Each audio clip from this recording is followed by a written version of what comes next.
Muy buenas, mis queridos hermanos de la Iglesia Manantial de Paz y de otras personas que ven a este siervo en otras partes. Les recuerdo que he estado orando por ustedes y que seguiré orando por ustedes en este medio. Y tendré buenas noticias que darles de manera personal en otro momento en particular. Por ahora doy gracias al Señor por permitirme nuevamente el privilegio de exponer su palabra y es lo que vamos a estar haciendo en esta oportunidad. Vamos a orar antes de iniciar. Padre, gracias. Gracias porque nos permites enfocarnos en lo importante que es tu palabra. No permitas, Señor, que nos salgamos de ella, que ella sea nuestro aliciente, nuestra fortaleza, nuestra manera de buscar esperanza, pero también nuestra forma de ser exhortados para seguir haciendo tu voluntad. Ayúdanos a vivir bajo lo que en ella nos enseñas y con ese lineamiento tener claridad de hacia dónde nos dirigimos en ti.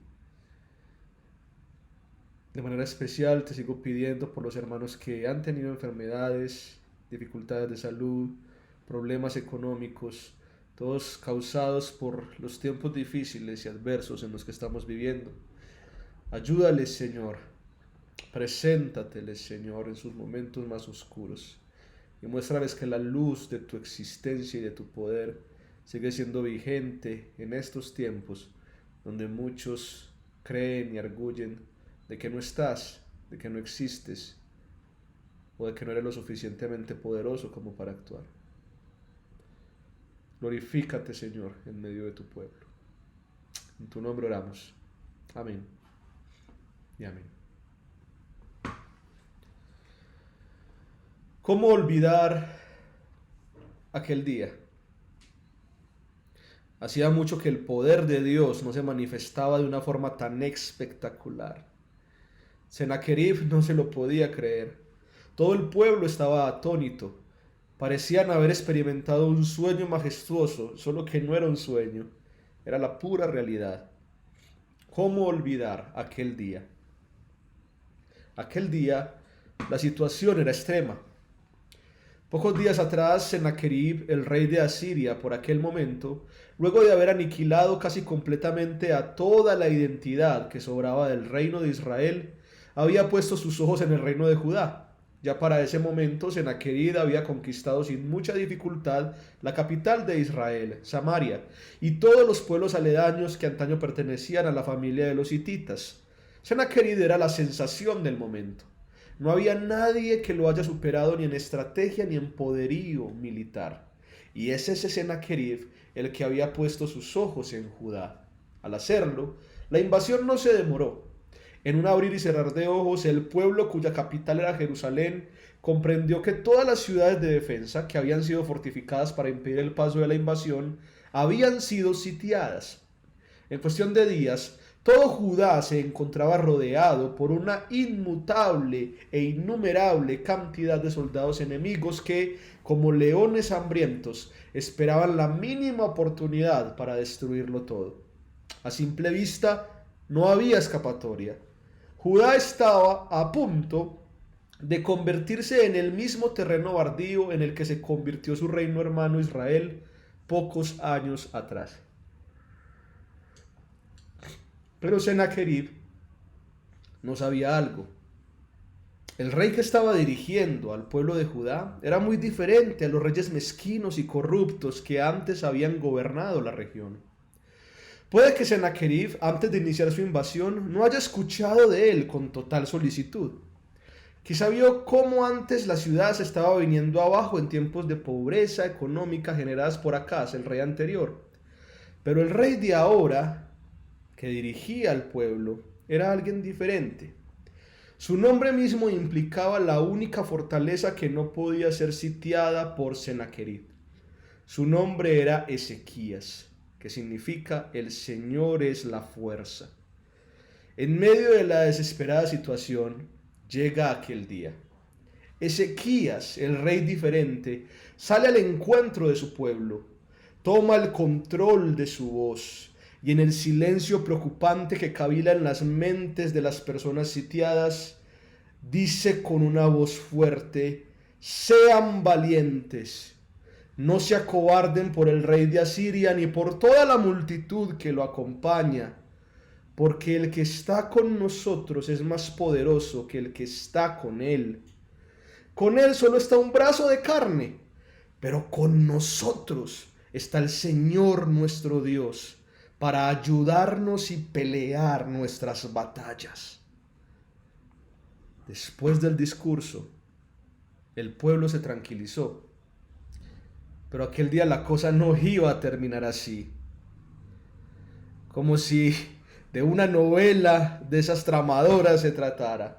En uno de los sitios a una de las ciudades defensivas de Judá, llamada Laquis, Sennacherib se entera de lo que Ezequías acaba de decir para tranquilizar a su pueblo, e inmediatamente envía un grupo de mensajeros a la capital para infundir temor a los demás con estas palabras: oigan, Ezequías los está engañando, los está dejando morir de hambre y sed mientras ponen sus expectativas en un Dios que no los va a salvar. Quizá haga esto el mismo Ezequías para tener tiempo de escaparse. Y ustedes son tan bobos que se creyeron el cuento. Entiendan algo. Mis padres y yo tenemos todas estas tierras. ¿Y los dioses de estas tierras ayudaron a sus pueblos? No. ¿Quién les hace pensar que su Dios los va a salvar, cuando los otros dioses no pudieron salvar a las naciones que conquisté antes de ustedes? ¿Qué los va a librar su Dios de mí, si su Dios es tan inútil como el de los demás? Y así siguieron hablando los mensajeros durante horas, logrando poco a poco calar en la mente de los que estaban dentro de las fortalezas e infundiéndoles terror, llegándoles a pensar: ¿será que Dios sí nos salvará? ¿Será que Él sí viene en nuestro auxilio? Si no lo hizo con el reino de Israel que estaba al lado, ¿por qué lo haría con nosotros? Así es como terminaremos, como esclavos de un impío. Todo parece indicar que Dios no responde. En la mente de Sennacherib el plan parece ir como la seda, pero lo que él no sabe es que aquel día no ha terminado. Ahí está Ezequías, escuchando esto, viendo cómo el pueblo se alborota nuevamente en la escena del terror, como si las sombras de la oscuridad comenzaran a rodearlo, pero ahora con una irrupción estelar. Aparece a su lado el profeta Isaías, y en medio de toda una ciudad destinada a la destrucción, ahí está Ezequías, junto al profeta, esperando el obrar de Dios. Sus ojos no están puestos en el problema, sus ojos están puestos en Dios. ¿Por qué esta actitud tan tranquila cuando todo está por quemarse, por acabarse, por destruirse, por desmoronarse? Y es que Ezequías ya ha obtenido la respuesta. Cuando él inició su reinado a los 25 años de edad, en vez de seguirle en la idolatría de sus padres, Ezequías siempre la tuvo clara: estamos pasando por esto porque olvidamos al Señor. Así que inmediatamente ascendió al poder, mandó a destruir toda figura idolátrica, mandó a reparar la casa del Señor, mandó a todos los sacerdotes y levitas a purificarse, y mientras estaban haciendo esto, Dios estuvo con él, acelerando todo el proceso. Conforme los levitas se purificaban, llegó la fiesta de la Pascua. ¿Y qué hizo Ezequías? Invitó a todos los judíos y hasta los israelitas que habían quedado luego de los ataques asirios a celebrarla con él. Pero, llegando la gente, el pueblo fue mucho. Y como no había un número suficiente de levitas purificados para atender a todos los que vinieron, Ezequías le pidió al Señor que no tomara en cuenta la purificación ritual, sino el corazón de quienes querían buscarlo. Dios escuchó de tal modo esta oración que no solo lo permitió, sino que purificó a los levitas faltantes y sanó a los levitas enfermos para que se unieran a la celebración. Y así es como los años pasaban. Mientras Sennacherib estaba empeñado en conquistar las ciudades de Israel, Ezequías se empeñó en reconstruir todo el sistema sacerdotal y, por si fuera poco, llevar a todo el pueblo a Dios para que le rindieran obediencia. Por eso, cada vez que pudo, dedicó una porción de sus propios ingresos reales para que se siguieran haciendo ofrendas a Dios y mandó a todo el pueblo a hacer lo mismo. Lo majestuoso de esto es que la generosidad de los judíos fue tal que los levitas tuvieron que quedarse 5 meses organizando todo lo que se les había dado y hasta tuvieron que hacer un grupo logístico para repartirlo entre los demás levitas y que pudieran comer y sostenerse, incluso entre aquellos que tenían un linaje dudoso. Y en medio de la generosidad, Dios multiplicó tanto a la ciudad y a su rey que cada cosa que hacía Ezequías, cuando ésta era sometida a los mandatos de Dios, prosperaba con creces. Por eso, cuando aquel día llega, ¿para dónde más va a estar viendo Ezequías? Quizás en la rememoración de sus obras pasadas y ante la compañía del profeta Isaías, no tenía tiempo para temer por el futuro en donde Sennacherib lo estaba invadiendo, sino para fortalecerse en el pasado que Dios ya le había presentado. Sus ojos no son para Sennacherib, sus ojos son para su Señor. Y es así como, acompañado por el profeta, aquel que predicaba consolación al pueblo en estos tiempos, ambos ayudados por esta manifestación en donde el problema parecía ser mayor, pero su Dios era mayor que el problema, alzan los ojos al cielo y oran. Y aquel día, ¿cómo olvidarlo? Dios oyó. Aquel día, en un abrir y cerrar de ojos, en un acto mucho más rápido que el sitio de Sennacherib, un ángel desciende y aniquila a todos los hombres fuertes y los líderes que comandaban el sitio contra Jerusalén. Aquel día, todo lo que Sennacherib había dicho del Dios inútil que no ayudaba a su pueblo, quedó por el suelo. Aquel día, el poderoso emperador de Asiria salió derrotado de las formas más humillantes posibles.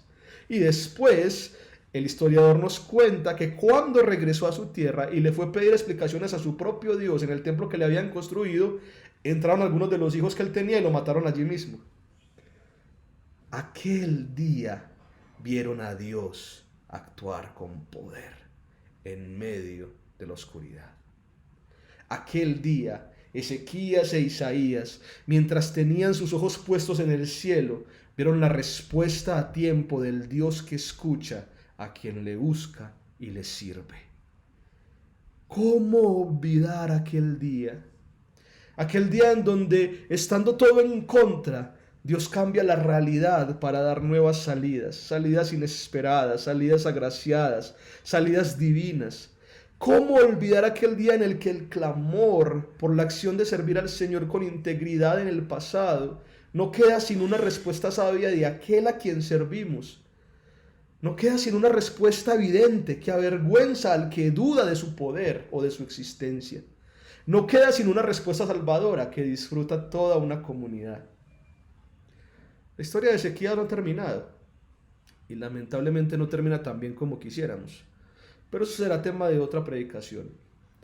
Por ahora bástenos recordar a aquel hombre que, en su acción y oración, hasta el momento más oscuro de su ministerio, dejaba de mirar al problema para enfocarse solo en Dios. Ezequías, en eso, tiene ese saborcito a Jesús.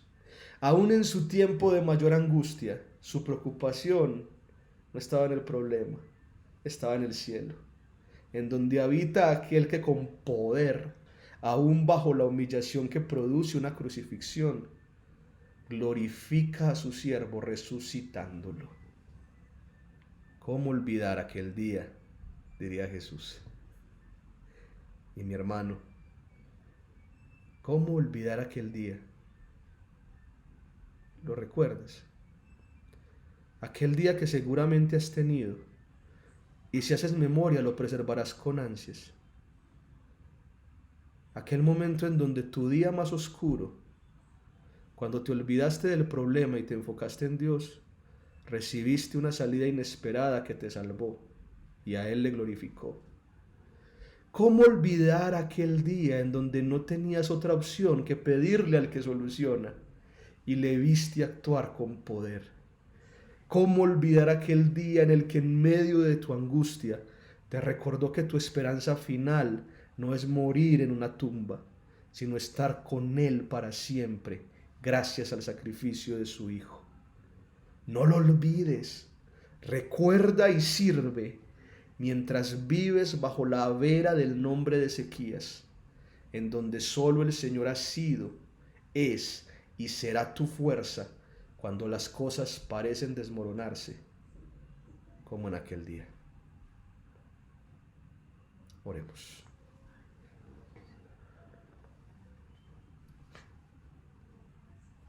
Señor, ¿cómo olvidar aquel día? Que me han sido aquellos días, porque han sido muchísimos, en donde no encontraba salida y mi única opción fue mirar al cielo y orarte y ver cómo actuabas. ¿Cómo olvidar aquel día, Señor, en que las cosas por las que estaba viviendo me parecían interminables? Fueron de un momento a otro solucionadas por aquel que tiene todo el poder y aquel que recibe toda la gloria en su mundo creado. No permitas que olvide esos días, Señor. Que cuando vuelva a pasar por ello no me permitas entrar en la vorágine de que tú no actúas, tú no haces, y a veces hasta decir tú no existes. No me permitas ser tan necio. Ayúdame a recordar esos días en los que claramente evidenciaste tu poder y lo sigues evidenciando en medio de tu pueblo. No permitas que el pánico que me producen aquellos que son como Sennacherib, los cuales dicen que vivo engañado, de que tú no existes, de que ningún Dios me va a salvar, de que no hay nadie que pueda actuar en mi favor, me supere, sino que pueda decir, como dijo Ezequías en su momento: ellos actúan con su poder, pero quien está conmigo es más poderoso que cualquier cosa. El poder de ellos es su carne, pero con nosotros está el Señor nuestro Dios, quien nos ayuda. Nunca permitas que me olvide de aquel día. En tu nombre oramos. Amén.